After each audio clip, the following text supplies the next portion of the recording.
Ladies and gentlemen, boys and girls, welcome to episode 24 of the Locker Room Life podcast. I'm one of your hosts, Frank, here with my boys, Logan Kuvo, Owen Baker. Boys, happy Thanksgiving. We had a great little break, back at it, the grind. From here on out, end of year, everything's going to be happening in hyperspeed, going right into Christmas, going right into a much needed break, especially for my boy, Owen Baker, who's playing at Michigan Tech. So much going on. I mean, holidays, hockey. Can't wait to rip it around with the boys. Happy Thanksgiving, fellas. It was a nice break. Didn't get to go home, but had a really nice meal with the team. We're on a bye this week, so just trying to take care of school. We got finals just around the corner. One more weekend until that break, like you mentioned. So definitely looking forward to that. And other than that, just staying busy. Hi, everyone. It's me. Hello. I'd say at least two of the boys are a little recharged, rested, ready to get after it this week for the holiday season, especially for both of our companies. But Bakes failed to mention, he also got bumped and bruised this past week. He's a little bit on the IR, so he's coming on with us.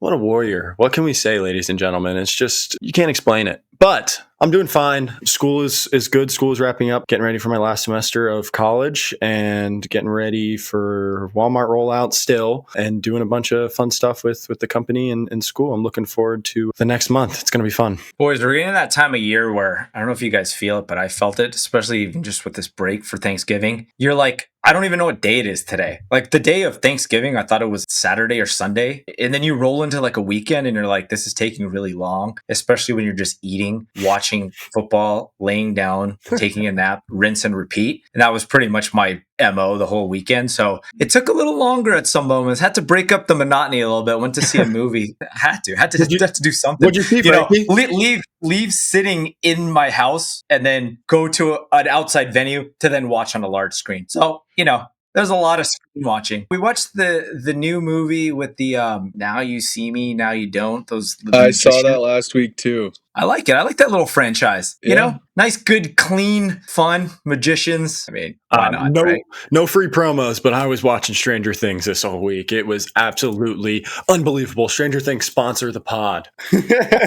Super good to just be, again, family, just super thankful for everything we have, especially up to this year, going into the end of the year. But boys, a lot going on in the hockey world. Let's rip through some fun little topics that we had prepared. Shout out to Frank and I, USHL Junior League. Last weekend, there was not only a brawl, shout out in the Rush Center where my brother used to play. And you see like all this chaos going on in the corner. And Green Bay's goalie kind of skates to like the hash mark area and he starts like waving the goalie down from the far end. For those of you who know, like this is a huge rink, pretty packed. And next thing you know, guys are lining up center ice, just going toe-to-toe chucking them. I never got to witness a goalie fight, but I just thought that was super cool to see. Boys, let me go off on a tangent a little bit about fighting in hockey, okay? I know there's been some changes to the rules. I know there have been people out there that are a little sensitive, but it's part of the damn game. It's part of what we love. And in all honesty, everybody that watches hockey, no matter what sport, no matter what professional you are, it's the respect that they have for hockey players that if you have a problem, you're dealing with it right then and there. And that's the one thing about hockey. It's honor, right? And we've all grew up with it and we all love it and it's part of the game. And I know it only comes in bits and pieces these days, but I love it and I've always loved it. But when there's a goalie tilt, it's just people are up on their seats. Babies are crying. There's a different energy in the air. And when you see a goalie tilt, everyone, even the refs, don't lie to me, refs that are listening out there, when a goalie tilt comes and you see two goalies coming together willingly, you're allowing them to drop the gloves, get those bulky shoulder pads. There's a lot of stuff moving around. I know I played goalie a long time ago, but it's good to see they're just still allowing these amazing things happening. And I don't know, man, I loved it. My heart pitter-pattered a little bit. Frankie, on the topic of goalie fights, you just flashed me back to like a 8-year-old self. I was sitting in a Wells Fargo Center. Ray Emery, rest in peace, skated his butt down the whole entire ice, grabbed Braden Holtby and beat the wheels off of him.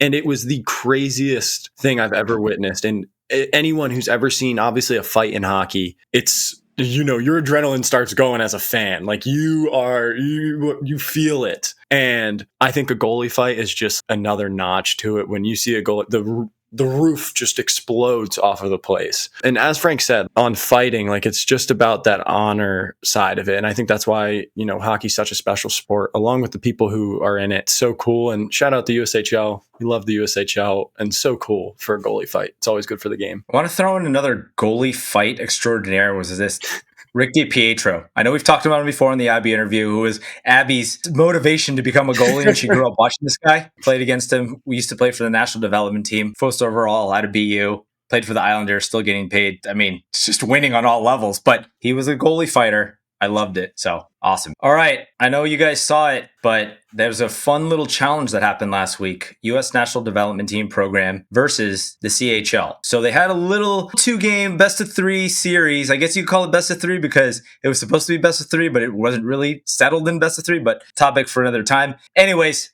I loved it. I love to see a couple different things. There's always been this ultimate debate on a lot of levels of the USHL, CHL. This league's better. No, this league's better. Obviously, everybody in Canada, it's not even a debate. Everybody in the US, not even a debate. So I love to see this competition because it's the only time and the only way to get these amazing, talented players in one area and being able to play on an ultimate stage for everybody to watch and see. And again, I mean, the games were close. It was great competition. I watched all the games, and I couldn't tell you enough about, the energy level. The prospects were who they are. So again, from a scouting and prospects level, the energy, the game level was there. But I just love it for the growth of junior hockey, being able to settle a lot of debates / conversations that a lot of people have and opinions, because like we said, guys, it is the wild, wild west with CHL ruling, this rotating door of being able to play in both leagues if you wanted to. So I think the younger generation, it's good for them to see, especially they're making these key decisions right now. Just being able to see, hey, this is the CHL, this is the USHL National Development Team. But I would like to see an element of, and I know we were talking about it, I'd love to see USHL All-Star team in there. I'd love to see US National Development Team program team in there, a CHL team, and maybe a fourth to make it a little bit of a series. But again, timing, logistics, but I'd love to see that happen going forward because it's amazing for junior hockey. It's amazing for the growth of junior hockey, both leagues, all leagues involved, to be able to see all these amazing prospects and just, again, for the younger generation to see the growth of junior hockey across the board. It's like the World Cup of junior leagues, am I right? Oh, yeah. But no, I think obviously it's super fun hockey to watch. And I think everyone has a sense of pride in what league or where they came from. But at the end of the day, it just goes to show how close it really is. And I don't really think it should be much of a debate because a lot of these guys, what path you decide to choose, they all kind of, the ones that have it get to that point anyway. So super cool to see. I was not frustrated or upset, but I thought it was a little weird how US, they win night 1 and then here comes Team CHL, they win night 2, but then right immediately after the game, they play overtime and then USA ends up winning. I would have liked to see a 3-game series. I think that's a little hard for those guys. No, Bake, that's a great point for anyone, just trying to giving reference on the whole situation of what happened. But it's so unbelievable for the growth of hockey, and these leagues can't battle it out anymore. It's, it's going to be a time that you need to really conform and kind of come together for hockey as a sport in total. And that's promoting it in the best way possible. And I think that does that for sure. Along with that, to the point of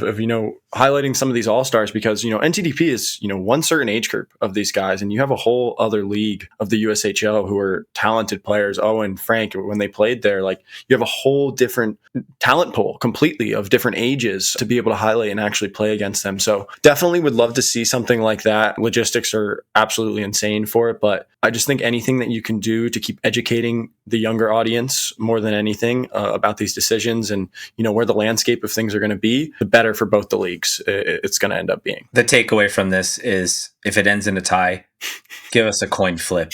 Give us a rock, paper, scissors. Just something to settle this, just so people can have some kind of bragging rights. But overall, amazing event. Absolutely. Frankie, thank you for bringing that up. And not to piggyback on Team USA too much. As of today, gentlemen, we've been talking about it all day. The whole hockey world has been talking about it all day. A time where we're all glued to our screens watching these talented young men play in the World Junior Championships. And it's going to be held. Where's it held this year, Frankie? It's in Minnesota. It's in Minnesota. It's right in the heart of the United States of hockey, and it's going to be unbelievable. It's going to be crazy. And the reason we're talking about this, Team USA just announced their preliminary roster. It is stacked. It is absolutely stacked. And I'm so excited for it. It's going to be an absolute blast. And like we said before, it really allows these guys to showcase who they are and their talent with, the best guys in the world. What are you boys thinking about it? I know you guys had some thoughts about it. I just want to say, like, obviously this tournament with all these countries is going to be insane. It's always every year. There's bad blood, crazy stories and memories. Like, just first the thing off the bat, I'm thinking of when Zegras, okay, you could say single-handedly beat Team Canada in the final. But yeah, looking at this roster, it's super college heavy. You do have some CHL guys too, but nonetheless, like Team USA, they're going to be stacked. And I also just thought it was kind of interesting to see Trevor Conley on there and how he's the only player on that roster that's currently playing pro. So that's kind of unique to see for sure. Yeah, we talked about it, guys, right? My affinity for the World Juniors goes really deep, growing up, especially Canadian, and just being able to want to be part of that so bad. It's one of the most coveted tournaments to want to play in. I think that was the first representation. I think you guys can relate to this, of playing for your country. And I think that that's what it represented for me. And that's what it's kind of really put down your throat as a young Canadian hockey player. There's intentionally projected on the TV that the World Junior Championships is your first honor to put the Team Canada sweater on. So I will parlay this, and this is what we all know. The growth of U.S. hockey over the past 10 years is so impressive because of the fact that having a great system of being able to develop these players from a younger age, have them playing for these amazing teams, keep them incentivized and keep them pushing to just be inspired, right? And there's a lot of things along the way, such as the select tournaments during the summers, which then parlay into bigger scouting opportunities to then be seen for, summer tournaments and summer showcases, which then again, everybody would love to be selected to play for this World Junior team. So case in point, I feel like Team Canada really could learn something from this. And I say it all the time. It's an open conversation all the time, but I'm Canadian and I'm seeing it firsthand that what USA has done is impressive. And the numbers do not lie. We talk about it all the time, guys, right? Well, how can you quantify it? Well, the numbers. Well, you look at first round draft picks as a whole, golds. It used to be, yes, the World Juniors used to be dominated by Canada. Russia would sneak in there a couple times for some finals, but Team USA has done a really good job, and USA Hockey has done a really good job of cultivating the talent and building this really amazing inspirational system to allow them to still be inspired and still be wanting to play for Team USA in this tournament. And again, you look at these names, like let's kind of look at the lines a little bit, right? These are at this point, this is projected lines, okay? Teddy Stiga, James Hagen's in the middle, LJ Mooney, Cole Eiserman, Camille, Trevor Conley, Riker Lee, Will Horcroft, Max Plant. So again, talented guys. It's no secret that these players, these are all players that have involvement with USA Hockey, with these amazing teams and playing for their country. And it's amazing to see their hard work paying off and the ultimate honor to play for this team. So I go nuts over this tournament every year. I'm glued to the TV. It doesn't even matter. Sweden's always a player. Finland. I do hope that Russia, politically, we can get this thing figured out, because competition-wise, and everybody can agree, competition-wise was always great to have them in there because of the amazing talent that was always coming out of that country. So again, hope they get that figured out, because these amazing Russian players deserve to have that same opportunity on this big stage to experience something like this. So I'm all in, guys. You know how I feel about this. So good luck. Luck to everybody. My last point to that is I talk about that all the time too, especially with the Russian players and how, competitive they would be, not only in World Juniors, but also the Olympics, which are coming up very fast. It's crazy, but back to the point of the United States roster and what you said, Frankie, I think something that really stood out to me, and kudos to USA Hockey, is like that inspirational approach to it. It's so true. And it's like everything that hockey players do in hockey and growing up is all kind of tailored around USA Hockey. Everything is feeding you into these national camps, and you're seeing all these guys on the big stage, and just huge kudos to them. And I'm really excited, and not only for, USA Hockey, but these players to showcase their talent on the highest stage possible. And I'm biased, but I hope we bring home gold. USA Canada finish. All right, boys. Whale of an interview this week. Emmett Croteau, Dartmouth goalie, Montreal Canadiens draft pick. Let me tell you about this kid. Probably the best example of a student athlete, in the sense that this guy has reached the highest of the highs and being drafted to the NHL. We talk about it in the interview. We're not going to spoil it, but the ultimate honor, right? But what I loved about this and the candidness and transparency is that he looks at it at this young age that he is, the perspective that it's an amazing part of his life, but really honored to be at Dartmouth University, getting an education that will further his career and his life going past hockey. And I can't say enough about how inspired I was, because I wish I thought of things like that at that age. Things would be much different, but just being able to really encapsulate being a student athlete, the honor that it is, but more importantly, being able to unwaver in regards to the amazing opportunity to get an education at an amazing school, play hockey at a high level, but make sure that you're growing both of those things at the same level to keep your options open for the future. And I can't admire him enough for that. Me and Crot, obviously, as you guys know, have some history. We lived together for 2 years, but he's like a brother to me and can't say enough good things about him. But whenever you're around him too, and I think you guys will kind of see in this interview, is Emmett is a super funny, high energetic guy. And kind of like to Frank's point, he's an extremely talented goalie who done it all. And at the same time, if hockey were to be gone today, I think you could see that that's not going to change who he is and as a person. And I think that tells a lot about him. Great point, Owen Baker. Very Shakespeare-esque, I might say. But I couldn't agree more with you, dude. Like, I absolutely love Crot. I love this interview. You know, a lot of young players can really learn a lot from him, just in the way that he carries himself and in the way that he just is able to take kind of all the pressures of what he's doing and make everyone proud and keep going. So he's unbelievable. And I'm so glad to have him as an athlete of the company, of course, and also a part of the Locker Room Life family. It's just an absolute tremendous honor. And I'm very, very excited to see the Big Green this year in the NCAA. All right, guys. Emmett Croteau. Hope you guys enjoy. Ladies and gentlemen, boys and girls, welcome to another episode of the Locker Room Life podcast. Honored to be joined by Dartmouth goaltender Emmett Croteau, friend of the boys, friend of the family. Buddy, welcome to the Locker Room Life podcast. Gentlemen, thanks for having me. I know we got a lot to talk about, man.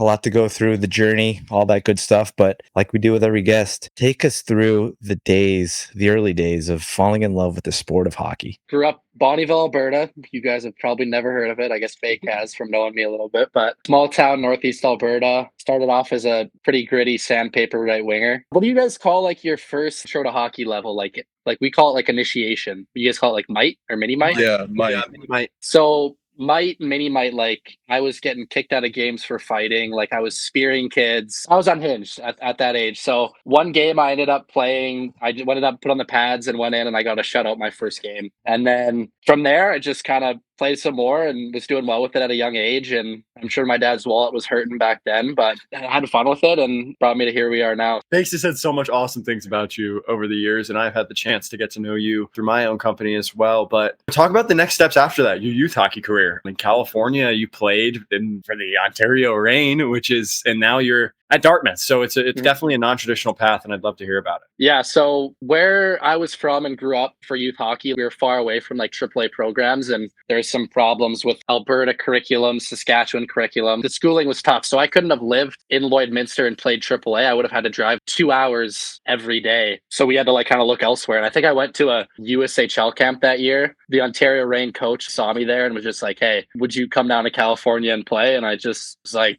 sure, I guess. Like I had no idea what was going on. So I ended up playing U18 AAA in the NAPL. I don't know if you guys know about the NAPL. It's a gritty damn league. NAPL alum, baby. NAPL alum. So we did some showcases. We played against like the Kings and the Ducks and the Sharks and some pretty good squads back then. And then I played Anaheim Ducks high school hockey. Got a little high school hockey under my belt in California. So it was a crazy year. Like it was just like you throw a 15-year-old kid from Northeast Alberta into Southern California. And funny story about that, my billet worked in, I'm not even know if I'm allowed to say like what the job title was, but he had some secret work, and his work found out about an international Canadian kid living with him. So we had to end up find me a new billet home because they thought I could have been a little bit of a Canadian spy. So then I moved into Southern California, part of Anaheim.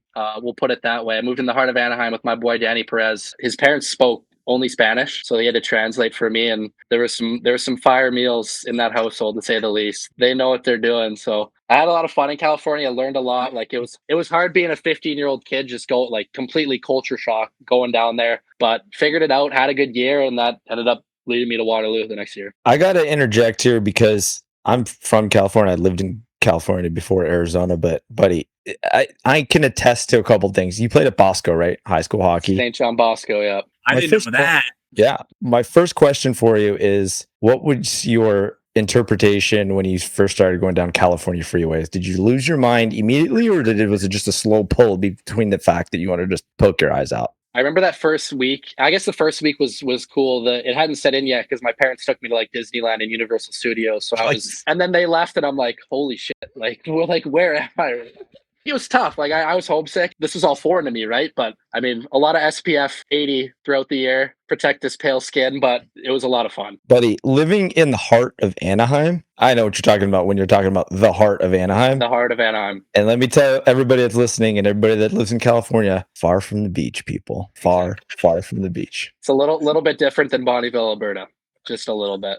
Moving away from home at 15, crazy enough, but I got to ask, so was that your first time coming to America and, billet families and junior and things like that? But a billet family at 15 years old and you're going to school and everything, what was that like? I just felt like I was always in the way. You know what I mean? You're like 15, you're used to just having your parents cook for you, mom's doing your laundry. And I was just like, all right, like I got to figure some of this stuff out, right? How do I work a dishwasher? How do I work a laundry machine? Well, I obviously emptied the dishwasher at home, but like mom was helping me out with my laundry. So I had to make sure my assignments were all done and then socialize with the family and stuff, be a good human. It was definitely tough. A lot of phone calls home, like miss you guys. But at the same time, I made sure I enjoyed it and for what it was. And I grew a lot that year as a kid until an early adult. For sure. That helped too. Like, going from a billet family already, because I know when I first was in junior and I was introduced, there's 5 of us, which is crazy. It was different for sure. It's also crazy in California too. Emmett, you can attest to this because the billet system really isn't instituted heavily on the AAA level in California yet. Logan, you played in Michigan. Obviously, Bakes, you played in Michigan as well, and you played for some powerhouse programs. And that system is like theoretically thought out already, like because it's been part of the legacy of the organization. In California, like I'm not kidding you guys, the billet system is something that's just on the fly. They're like, oh wait, there's some guys that want to come play from another state. I think we're supposed to find a family for these people.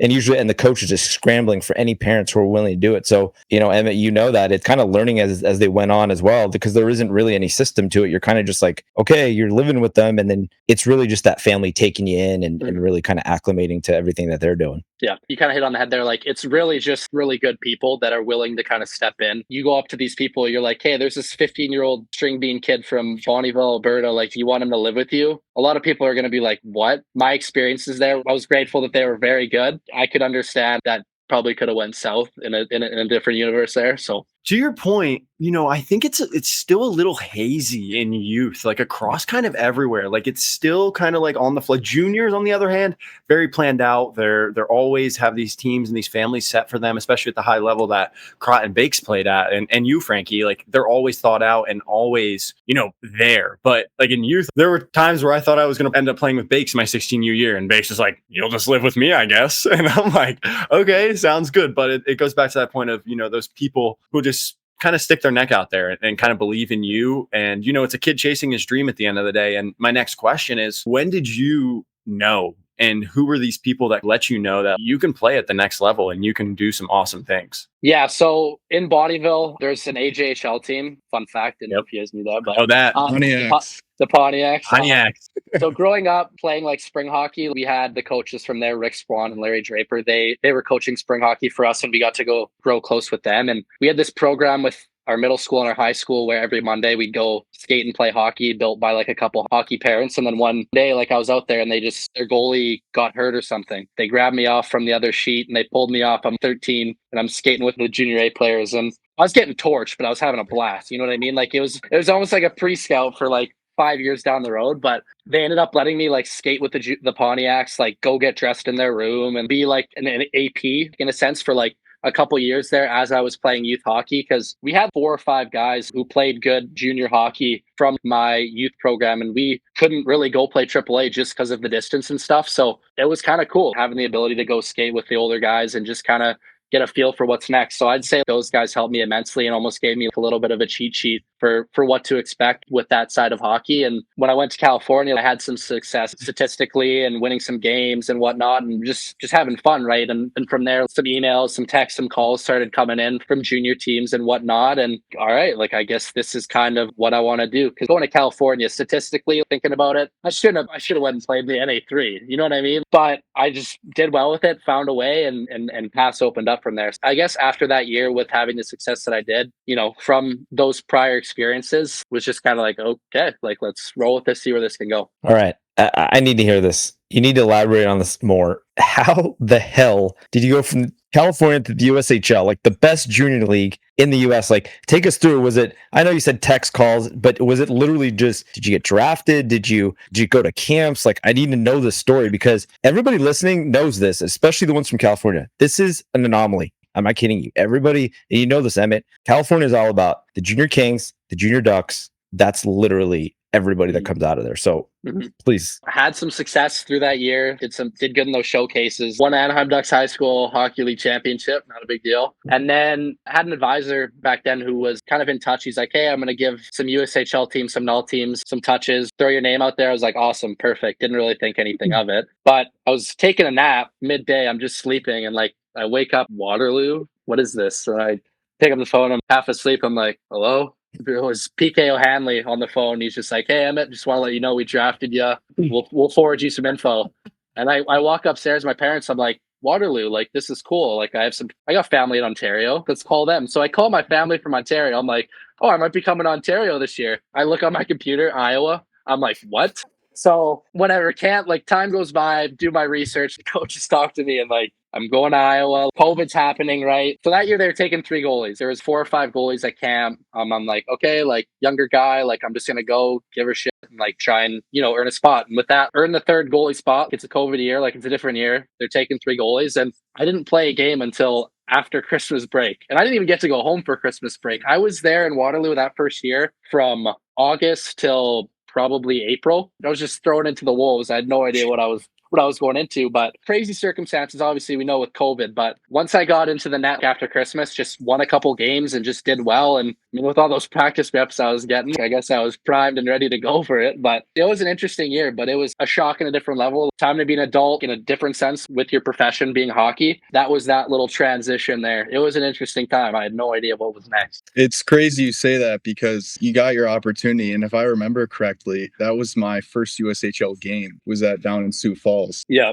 So I got to watch Emmett get his first career start and we played well. We went on the road. He got his first win. It was awesome. Yeah. You can throw me in Cornell, sold out bar. Compared to how nervous I was that game, I was like Bambi on ice, but it ended up going well and rolled with it there. But that was a fun time. Bake making his little debut there too. So Oh God, the Iron Man himself. The Iron Man Bake. I don't know if Frank brought this up before we started recording, but Emmett, Frank was also a goalie in the USHL in his heyday. And what I wanted to ask you is, what's the biggest adjustment? I know you touched on it a little bit there, bigger, faster. That's like night and day difference from where you were. So really talk to that. Yeah, it was boys to men going from California hockey to the USHL. Like that year, you go look at the stats for that year, the Chicago Steel and like the Tri-Cities those years. Those are some of the best teams in probably USHL history. You know what I mean? It wasn't a track meet, but the pace was insane. Playing against some of those teams, playing against the Chicago Steel that year, that was a little bit of a track meet, but just the speed and skill going from youth hockey. I don't even doesn't even matter if you're some of the youth hockey you guys are playing, like in Michigan and stuff, but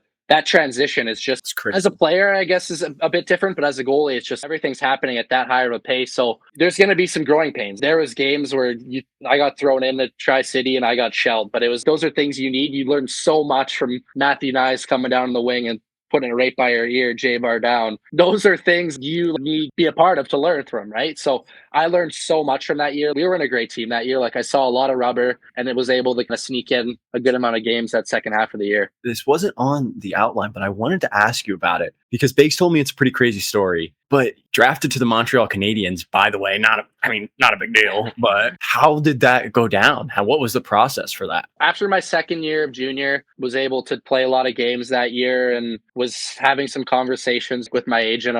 He's like, hey, this could be like a possibility for the next year. So I had some interviews throughout the summer with a bunch of teams, and he said he's a straight shooter. He's like, he's a great dude, Michael Rafferty. And he just said, hey, 75% chance we'll hear your name called. And I was like, awesome. You don't want to get too amped up and you want to take that with a grain of salt. But I was actually getting dressed to go skate at a goalie camp. And then that's when my phone rang and he's just like, hey, your name just got called at the Bell Center. So I just got on the phone and went and saw Dad and my grandpa who were there watching and kind of gave him a hug. And it was a surreal moment. That's a special thing. And from going to California and then living in Iowa, being away from home, and so much has went into that. So it was a cool mark in the road just to be like, hey, this is something cool to be a part of. So it's just crazy to think, you weren't even watching the draft. You get a phone call and next thing you know, your name's called, and it's ironic that, you're going out for a skate. Emmett, I think we talk about all the time in this podcast, our ability to seamlessly transition between these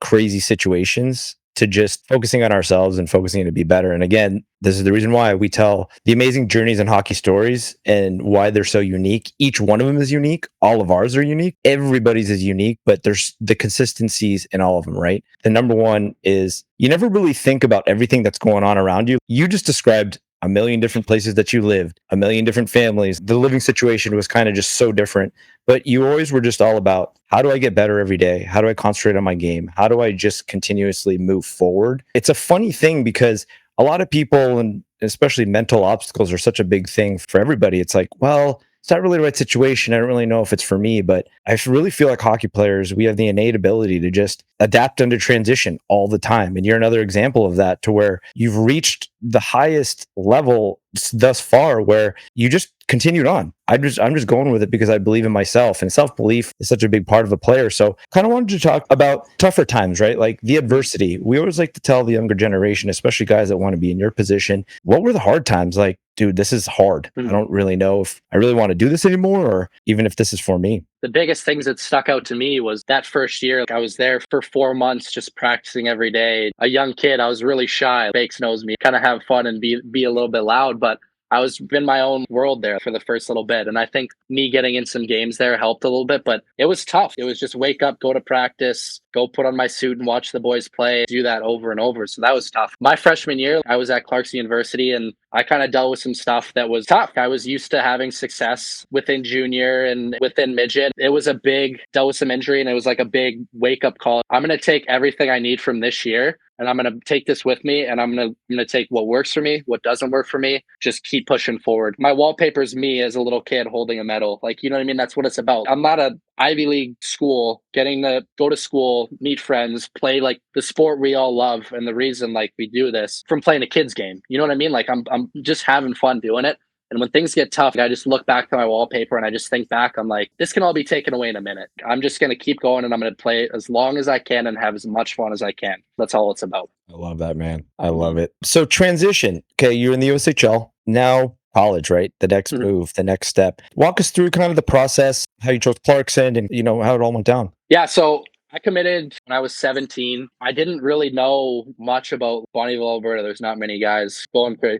Actually, fun fact, Olin Zellweger's from Bonnyville. So he's you guys might have heard of that guy before. But stud. Yeah, besides Oli, like not too many people are going crazy far with hockey. NCAA was kind of foreign to me. So ended up choosing Clarkson. Like it was a good opportunity, good scholarship, and was like, hey, let's take this. Went through junior, went to Clarkson that first year. And then, dealt with some stuff. And I just decided that wasn't the spot for me to be my best. So I kind of entered the portal after that year and kind of thought about two things. Where am I going to go to get the opportunity to play? Where am I going to go have the opportunity to learn on the ice and off the ice? So it ended up narrowing down to Dartmouth. Worked with Jason Tapp here. He's an incredible goalie coach. Like you look at his track record past years, like Cooper Black, Clay Stevenson, all guys that are in the American League signed NHL deals, right? So that was a big thing. And then at the end of the day, like anything can happen, right? Like hockey isn't guaranteed. And an Ivy League education and diploma is kind of a way to set yourself up afterwards for hockey. So I just thought these were two factors that it was just like, hey, this is going to be my new home, and I think this is going to help me be the best version of myself. First of all, playing for two ECAC schools is crazy enough. It's essentially the Ivy. Yeah. And getting a degree from there is going to obviously set you up for life. But I kind of wanted to ask, being at one of these prestigious schools, balance, going to the rink every day. And what is your degree? I mean, you tell me 5 years ago that I'm an Ivy League school, I would have told you to kick rocks. So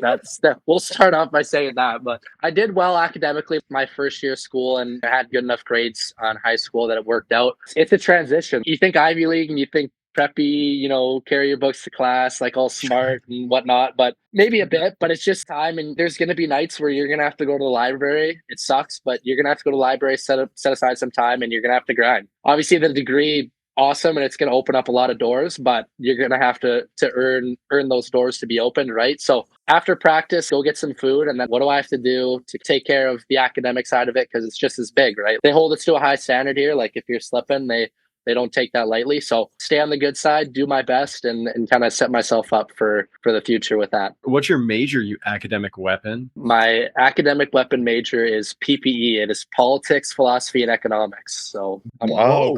Oh, Crot. Yeah. I'm like a Swiss Army knife. I do it all. Would have never guessed that. Yeah. Awesome. Pot's going to be running for Prime Minister of Canada here pretty soon, eh? Yeah. That's my plan. Kind of talk about the life of a college hockey player. Bakes, obviously you guys are both in the same boat, but we always like to educate the younger generation and everybody who's looking to play college hockey, because you always hear it as, oh yeah, you only see what is on TV and oh my God, these guys are so lucky. But yeah. I want you guys and Bakes too, because you guys are right in the thick of it. Mm-hmm. What is the life of a college hockey player? And we've talked to everybody about this, but again, it never gets old because we would really like to hear the routine of it and the sacrifice that you guys are making. Bakes, you want me to go first? Yeah, go ahead. All right. So junior hockey, you wake up, you go to practice, and then you have the whole day to do whatever you want. Me and Bakes spent countless hours trying to figure out what we want to do with ourselves. A lot of Fortnite, a lot of Breaking Bad. We had way too much time on our hands, but time is now this much compared to that, right? So it's like you got classes, right? Like you got to go up, you got to get meals, you got to like figure out practice. I got goalie sessions, I got workouts. I never thought I would do this, but I use a Google Calendar. If you'd have told me 5 years ago I would have used a Google Calendar, I also would have told you to kick rocks. But you got to do the little things. I got a paper due tonight. It's like, okay, in between this class and practice, I want a nap, but I got to do this paper. You know what I mean? Everything is kind of in like a chopping block of order. And you got to find when you want to do things and when you want to get your rest and whatnot. So sleep has became a weapon. I've been high on that. You got to have a good routine for being rested, because waking up and going to a lecture and having your eyes fluttering, like that's probably one of the worst feelings. So Base, what do you got to say about the old college life there? Classes are all in person. What is your kind of like daily routine as far as going to school and when you guys practice? Because for me, we have optional ice from 8 to 9 a.m. And then you may, depending on the day, have X amount of classes. And then right after class, straight to the rink. I don't get home till after 6 o'clock on a weekday and right to classwork and homework and things like that. So kind of to your point, it's very schedule regimented, and you really got to utilize your time well. And, you want to get all your stuff done before, Friday, Saturday comes when it's time for the game. I got my schedule set with goalie sessions, workouts. The last thing I want to be thinking about Friday night when I'm getting ready to play is, oh, I got the paper due that I was pushing off earlier in the week. You got to be a pro in that side of it too, as much as you do on the ice. You mature quickly at college, and you see some guys struggle with it, but it's a step kind of towards being in the job world too, right? Like that'll help you up, get you ready for that beyond hockey. So it's very refreshing, not only for me and for Frank, but all of our listeners. It's always great to hear the human side of it, and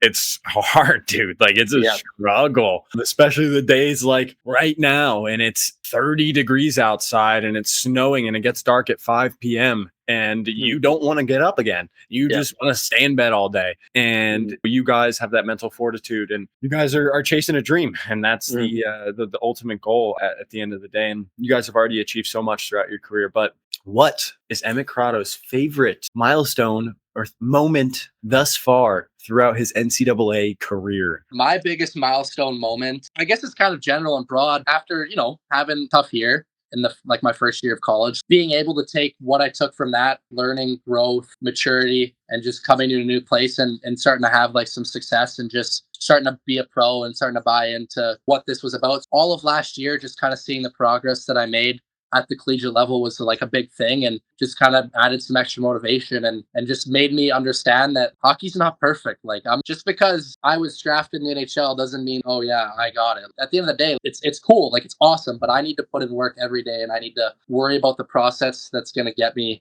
to that point, right? So I guess it's kind of broad, but it's that transition period from my first year to my second year, and just the priority I took in the summer with the on ice and the off ice, and just taking it to the next level. So I'd say that that would be it for me. I think it's so refreshing too, because from a perspective standpoint, we think about student athletes and especially you guys pursuing hockey as like hockey is life for a really long time. But as you guys know, and especially this transitionary period between looking at where you are right now, and you're balancing a lot of thoughts, right? What's next for hockey as a whole? What's next for me in school? What's next for me when the college life is over? So, I mean, being able to balance not only your current situation, but also the thoughts of tomorrow is a really big thing that's it's not really talked about with like student athletes. And not a lot of people talk about that, because I can only imagine what you guys are thinking, because you're like, look, this has been my life for so long. And don't get me wrong, the amazing things about hockey is that it teaches us about life right now, but also more importantly, the traits and characteristics that we take into life after, like Logan and I, like in the current moment, you know? So I think that it's refreshing for you to kind of touch on that, where that's a marquee moment for you, because not a lot of people say that. A lot of people say, oh, it was kicking 50 out at, you know, in this game or things. But I kind of think that that's the reason why you're in an Ivy League school. That's the first thing. And the next thing is it's just a really great perspective. And I thanks for sharing that, because it's not a lot of people think that way. A lot of people just feel like they got to live in this moment, but you can tell just mentally you're already thinking, okay, what are kind of my different avenues to be successful in life? And that's awesome, man. Little entrepreneurship genes in me, like Kuva over there. There you go. Hey, love to hear it, baby. It's such a good path, and you see so many hockey players do it. I could go on a tangent for it for forever, but to that, I want to ask and wrap up the college thing. But what are you most focused on, whether it's mentally, physically, on the ice, off the ice, you know, on improving this year and into the rest of your college career? So easy to get caught up in like, I want to win this many games, I want to do this and that. And I think ultimately everything that I've done, everything that I've been through, everything that I've learned has led me to a point where it's like I put myself in a good position with hockey and stuff, but at the same time, I'm human. You know what I mean? Like, I'm not just some like robot that you throw some goalie gear on. I think about the process a lot. Like, I think like, what can I do every day? What can I do over time to set myself up for success in the best way? Being a goalie is a tough position. You're kind of at the mercy of other people. Like Brain Holtby said one time, you get too much credit, but sometimes you get maybe, you know, a little too much hate on you. It's an interesting position. So if I can over time just be the best version of myself, learn and grow, be in the present, but also be cognizant of the future and whatnot. Like Petey Melgoza, my coach from Waterloo, he kind of got me into the realm of, you know, mindfulness and meditation. I think that was like a big thing. And he said to me one time, like, it sounds goofy, but he's like, hey, Emmett, vibe where your feet are. What? My feet are right here. This is where I'm vibing. This is where I am. Great dude, by the way. You talk about your path, moving away from home at 15, playing AAA, going to the USHL, being the third string, working your way to a starter, going to the Division I level. You know, you talk about all the mental ups and downs. What kind of advice would you have for the younger generation, and especially being a goalie, how tough the position is? I think hockey's over the past year, we've kind of seen it firsthand just through like social media and TV and all that. Have fun. The bottom line, like, it's so simple. I've met so many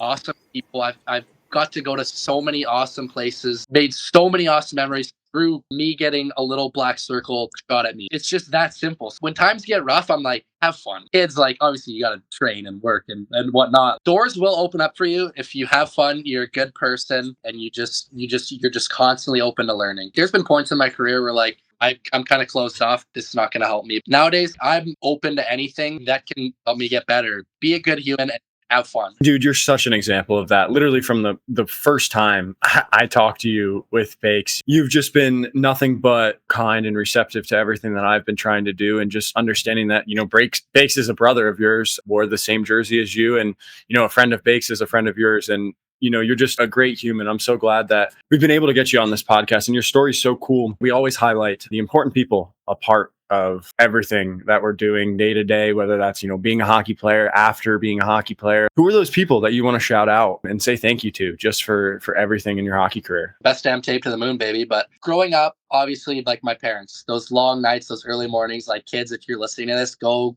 give your parents a hug. You know what I mean? Like they do so much for you behind the scenes, from doing your laundry. When you forget your helmet and you have to turn around and drive 20 minutes, they're the ones doing that. So go give your parents a hug. But my parents, Bakes, like the billets we had, like how grateful we were for the experience we had with them. Every night at a meal, a hug, just always there. I'd love to say hi to the Sievers who probably listening at home right now. Paul and Melissa, my billets in California. It's crazy how many you look back and how many people have had like a hand in you getting to the place you are. You know what I mean? Whether it's like Tuvo's dad's driving me to practice one night, just little stuff like that. Always be grateful and just say thank you to your coaches, your parents, your billets, PD Melgos, Rick Swan. Like these are all guys in my hockey journey that have kind of helped me learn so many things from so many angles. So I credit them to everything that, I've been able to do. So yeah, man, we talk about it all the time. Every podcast, every interview. The unsung heroes in this journey story is always our parents, right? We're all products of it. And I think it's the best thing about it is that you look back on it, they kind of allowed us, and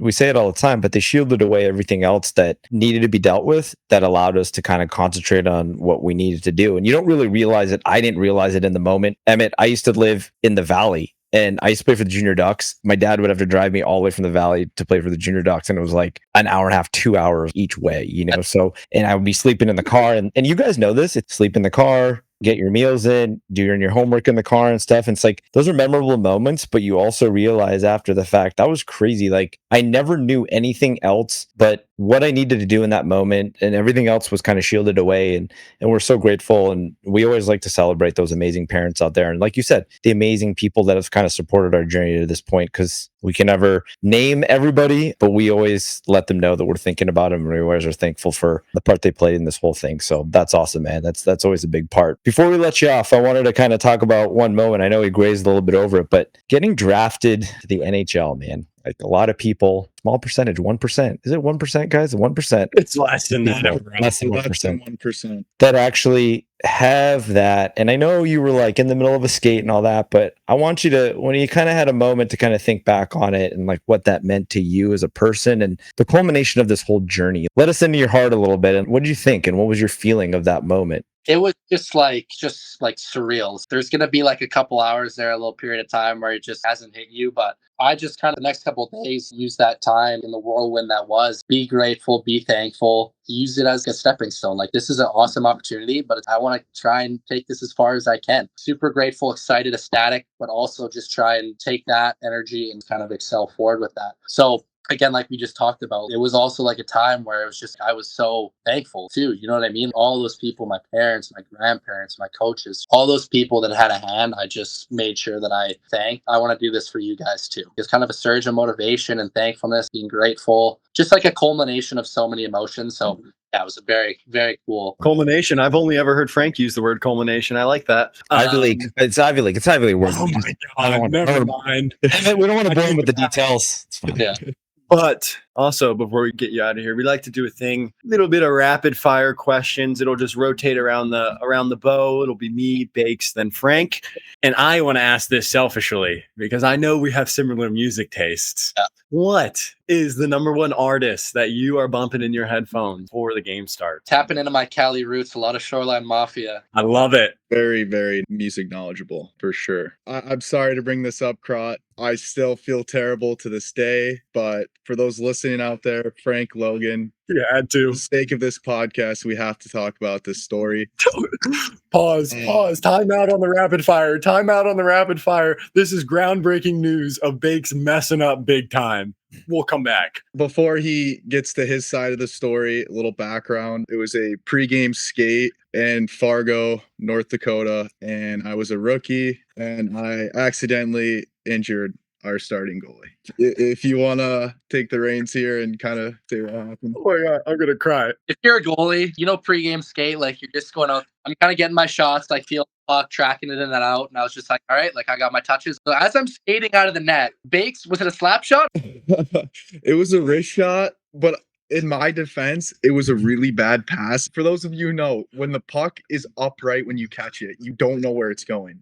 Knuckle puck. Yeah, essentially it was. So for reference, Bakes is in the slot and I'm in the corner. His wrist shot goes from there, hits me on the inside of the ankle, and I'm on a X-ray bed getting an X-ray on my ankle. Luckily, it was a very deep bone contusion. Little rookie Baker, I let him off easy. Definitely owes me one. Thinking back to that, so Max Blanket, Owen Baker, $20. That'll be in court next week. We can look back and laugh at it now, but the week and a half to 2 weeks you were in crutches walking around the house, it was just a daily reminder of what happened. So, all right, Emmett, if you weren't playing hockey, what are some of the hobbies that you're doing off the ice? I know you're a Renaissance man as an Ivy League student athlete. What are other things that you're getting into?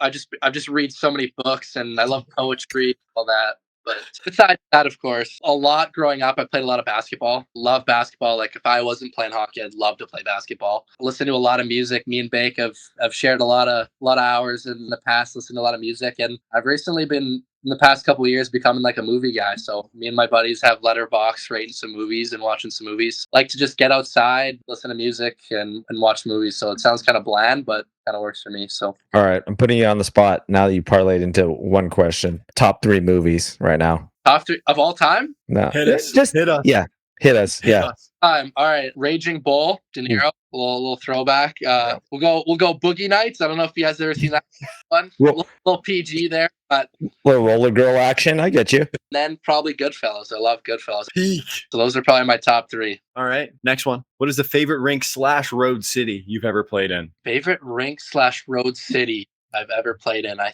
think Bake can attest to this. Playing in junior, like going to Sioux Falls, you just feel like you're in the show. Especially if they have a night where they pack it in. That's just like crazy cool. I played in some like kind of crazier environments that are a lot of fun. Now, like Buccaneer Arena. Frank played for Des Moines. Madhouse on Hickman. Never mind. Never even talk about it. You played at Buccaneer Arena? Yeah, dude. Madhouse on Hickman. That was my junior years. Right. Yeah, Frank is undefeated. Frank is undefeated in the USHL. Not a loss in the U show. Crod. It was a long time ago. And also I was on a wagon. I was on a wagon of a team. He didn't even wear a mask as a goalie. He was before Jock Plant. It was a long time ago. I know Logan can't really attest because us 3 are part of the USHL fraternity. So Logan, I know you want to guys, maybe we should take this conversation to the USHL corner. We didn't win many games there, did we, Crot? Oh, we did not. My first year, it was like after Christmas, the COVID restrictions were easing up. So, and it was college night. Some of the rinks were kind of getting packed and full, but yeah, it was college night at the Icebox. I wasn't playing, thank God, but walk out of the dressing room, like we're about to go out for the game. And just imagine like 100 college kids just hanging off of a railing. Like they're able to like hit you. You know what I mean? And I walk out in the tunnel, 16, 17 years old. I had my Visco in my Instagram bio. Okay. I remember this. Walk out. 100 college kids all holding their phone, all pictures of my Visco. 17-year-old Emmett with like a sick mirror selfie. Where am I right now? Probably would have got yanked. Auto. Crazy fan bases. Buddy, I can't thank you enough. This has been amazing. In all honesty, we say it all the time with guys that we have, no matter what level they play at, and especially you, a Division I athlete, you guys, Division I athletes, chasing a dream. But again, it's just an example of the hockey journey, the consistencies, and the adversity that it takes to get where you guys are. It's truly something to be celebrated, and we will always love to tell these stories and for you guys to tell the stories because it really does help the younger generation, especially making those key decisions on, man, is this for me? Do I really want to pursue this? And really just give a perspective of what it takes. So thank you so much for joining us. And I know these boys want to give you a little send off as well. Crot, great to see you, brother. Good luck this year. Yep. And I'll hope to see you soon, man. Thanks for coming. Bro, I can go on and on. Babytron interlinked in the brains. For our younger listeners, I know Frank has never listened to Babytron, but me and Crot have been hip to before he was even popular. And that's all I'll say. Crot, you're the best, bro. Thank you so much for coming on. This is we've just been so blessed with everyone we've been able to talk to. And you're just so humble. You're such an awesome dude. And thank you again for repping my brand for a very long time, but now being part of the Locker Room Life family. Boys, appreciate it. Thanks for giving guys like me and Bake like an avenue to kind of share this and give the younger generation a little sneak peek. So all those kids listening, that was just some kids spearing kids and fighting in initiation. I've kind of figured it out maybe a little bit. Thank you guys again for having me. Thank you again for Emmett Croteau joining the Locker Room Life podcast. As you guys heard, we talked on the pre-interview, just a solid dude. I love the unconventional path, the SoCal path, another connection that we had. So again, what can we say that we haven't said already? Just a solid guy, amazing head on his shoulders. And we know in life, not just hockey, not just school, but in life, this dude is going to have an amazing one. So, Emmett, thanks for joining us, man. Crot, it's been a pleasure catching up with you. Always, always, always a good time. Thanks for coming on, man. And all you guys out there, go show some love to Emmett. Absolutely. I mean, Crot's the best. I said it before and I can't say it enough, but I really think this year with Dartmouth is going to be a good one. I'm really looking forward to watching him succeed, not only at this level, but wherever anything life takes him. It's going to be an absolute pleasure. And thanks again, brother, for coming on. Boys, this wouldn't even be allowed, not even permitted, not even allowing everybody to see our wonderful faces for those that are watching us. But thank you so much to our sponsors, Buddy Hockey Club, Best Damn Tape, Cut Shield Hockey, Bambino Shave Cream. It's a capper on another amazing episode, guys. Keeping the spirits of Thanksgiving. I'm thankful for you guys. I love you and can't wait for the next one.